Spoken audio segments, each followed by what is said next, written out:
Meron dalawang klase po yung longganisa ko sir, garlic at saka yung sweet. Ano yung tosi? Ano yung tosi? Guys, huwag na lang kayo maingay ha. Ayan.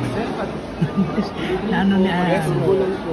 Pag gusto na ninyo ng longganisa to sino, pag ulam-ulam bukas. Longganisa ano po yan?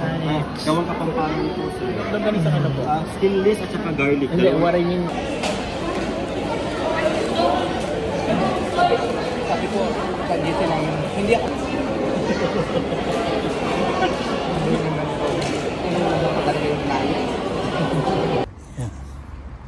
Ito po yung pangalawang underground. Good morning po sa Pinas mga guys. Lakad-lakad lang po tayo.